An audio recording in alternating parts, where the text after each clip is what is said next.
Hello everyone, this is the second part of Fundamentals of Partnership, and today we will be discussing types of accounts which are made in partnership. So the first one is profit and loss account, profit and loss appropriation account, partners capital account, partners current account, partners loan account. ये सारे account एक साथ नहीं बनते, depending on the question कुछ बनाने होते हैं, कुछ कभी कभी बनाने होते हैं. So before moving on to these accounts, I want to make the meaning of these two words clear to everyone. See, दो words आपको बहुत commonly दिखेंगे इस chapter में.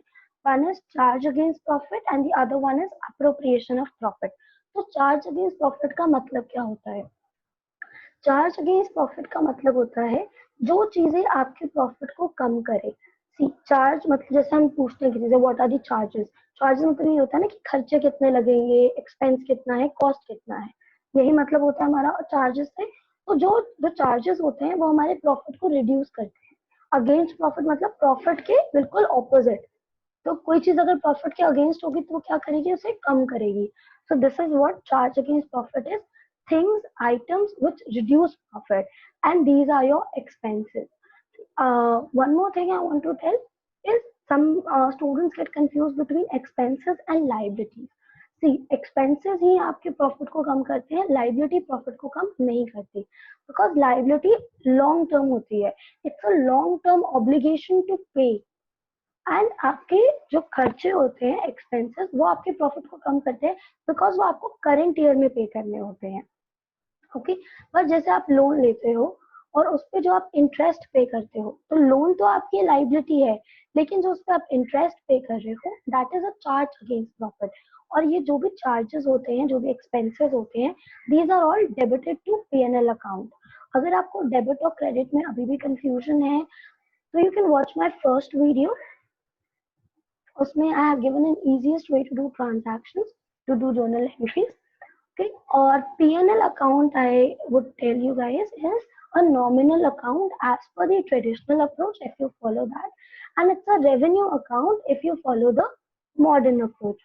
So revenue account का मतलब क्या होता है कि अगर इनकम आ रही है तो क्रेडिट, इनकम आ रही है तो बढ़ रही है तो क्रेडिट, और इनकम मेरी कम हो रही है. इनकम कम कैसे होती है, तो खर्चे होते हैं, तो जो खर्चे होंगे वो डेबिट. ठीक है. एंड ये जो आपका चार्ज अगेंस्ट प्रॉफिट होता है, पहले हम सारे चार्जेस प्रॉफिट में से रिड्यूस कर देते हैं हमारी इनकम में से, तभी हमें प्रॉफिट मिलता है. ठीक है. तो चार्ज अगेंस्ट प्रॉफिट आपका पहले ही होता है, और उसके बाद हम आते हैं अप्रोप्रिएशन पे. तो last year we were doing accounts for a sole proprietor. उसमें सिर्फ एक ही इंसान था जिसने अपना कैपिटल कंट्रीब्यूट किया था. इसलिए हम क्या करते थे, जितना भी हमारा पीएनएल अकाउंट से प्रॉफिट आता था, we just use to add that to the capital in the balance sheet. लेकिन यहाँ पे क्या हो रहा है, there are more than one person, और ये सब पार्टनर्स जो हैं ये सब कैपिटल देते हैं अपना बिजनेस में. So profit should be distributed among them. So this distribution of profit is known as appropriation of profit. और ये appropriation of profit सारे आपके डेबिट होते हैं P&L appropriation अकाउंट में. ठीक है. और ऑब्वियसली ये अप्रोप्रिएशन है प्रॉफिट का, मतलब एक बार हमने जब प्रॉफिट कमा लिया उसके बाद हम बनाते हैं ये अकाउंट. ठीक है. तो ये ऑब्वियसली आपका चार्ज अगेंस्ट प्रॉफिट के बाद ही होगा. ओके. एंड इट इज ये आपके बाद ही होगा. और इसके एग्जांपल जैसे general reserve, salary to a partner, interest on capital. General reserve अगर आपको याद हो तो एक अप्रोप्रिएशन ऑफ प्रॉफिट क्यों होता है, क्योंकि जब हमारा प्रॉफिट आ जाता है तब हम उसमें से कुछ पोर्शन सेव कर लेते हैं फ्यूचर यूजेस के लिए, तो उसको हम जनरल रिजर्व कहते हैं. तो प्रॉफिट आने के बाद उसका डिविजन किया, तो इसलिए ये अप्रोप्रिएशन ऑफ प्रॉफिट हो गया. ठीक है. And this brings us to the next differentiation, that is between profit and loss account and profit and loss appropriation account. तो प्रॉफिट एंड लॉस अकाउंट में आपके सारे चार्जेस अगेंस्ट प्रॉफिट आते हैं, और प्रॉफिट एंड लॉस अप्रोप्रिएशन में आपके सारे अप्रोप्रिएशंस ऑफ प्रॉफिट आते हैं. तो ये आपका चार्जेस से डेबिट होता है, ये आपका पीएनएल अप्रोप्रिएशन आपका अप्रोप्रिएशन से डेबिट होता है. ठीक है. फिर पीएनएल अप्रोप्रिएशन अकाउंट आपको पता है आपके इनकम से, और क्रेडिट होता था किससे, प्रॉफिट से, जो ग्रॉस प्रॉफिट आता था. और ये वाला अकाउंट पीएनएल अकाउंट बनने के बाद जो नेट प्रॉफिट आता है ये उससे क्रेडिट होता है, और अगर लॉस आ गया तो डेबिट होता है. ठीक है. फिर it is made before PNL account. Obviously ये प्रॉफिट देता है तो ये पहले बनेगा और P&L अप्रोप्रिएशन अकाउंट इसके बाद में बनता है। ठीक है, मैंने यहाँ पे ना इंटरेस्ट ऑन ड्रॉइंग्स, ये मैं अभी नेक्स्ट स्लाइड में एक्सप्लेन करती हूँ। Format of profit and loss appropriation account आप एक बार देखो।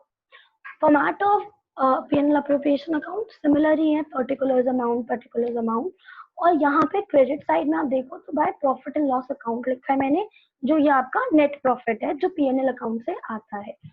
फिर उसके बाद मैंने यहाँ पे मोस्टली आपका पार्टनर्स कैपिटल अकाउंट ही लिखा है, और मैंने ये इसलिए लिखा है क्योंकि हम बुक में से थोड़ा अलग है ये। बुक में आपको पार्टनर्स इंटरेस्ट ऑन कैपिटल दिख जाएगा, बट एक्चुअल में ये सारे आइटम्स आपके पार्टनर्स कैपिटल अकाउंट में जाते हैं। हम इंटरेस्ट ऑन कैपिटल अकाउंट नहीं बनाते, हम पार्टनर्स कैपिटल अकाउंट बनाते हैं। तो ये कंफ्यूजन कम हो इसलिए मैंने यहाँ पे पार्टनर्स कैपिटल अकाउंट लिखा है, और किस चीज के लिए वो मैंने ब्रैकेट में डाला है। तो आपका P&L अप्रोप्रिएशन अकाउंट डेबिट किस किस चीज से होता है? इंटरेस्ट ऑन कैपिटल से, पार्टनर्स को कोई सैलरी देते हो उससे, पार्टनर्स कैपिटल अकाउंट में आपका कमीशन जाता है, जनरल रिजर्व से ये डेबिट होता है, और उसके बाद जो आपका बैलेंसिंग फिगर बचता है वो प्रॉफिट हो या लॉस आप पार्टनर्स अकाउंट में उसको, पार्टनर्स कैपिटल अकाउंट में उसको ट्रांसफर कर देते हो। यहाँ मैंने इंटरेस्ट ऑन ड्रॉइंग्स भी लिखा है। तो interest on drawings credit side पे इसलिए लिखा है कि जब पार्टनर ड्रॉइंग्स करते हैं फर्म से और उस पर वो इंटरेस्ट देते हैं तो वो फर्म के लिए एक इनकम की तरह होता है, बट वो पार्टनर से आ रही है इसलिए मैंने उसको P&L अप्रोप्रिएशन अकाउंट में डाला है। तो एक बार आप ये फॉर्मेट देख लो, and from next video we will be doing numericals on P&L appropriation account. If you guys have any doubts regarding this, you can uh, you can ask them in the comment section, or you can visit our website Inspirus Academy at the rate inspirusacademy.org, or you can email us at inspirusacademy@gmail.com. It's absolutely free. You can ask any doubts over there. And thank you so much for watching this video. I hope you had liked it and it's useful for you guys.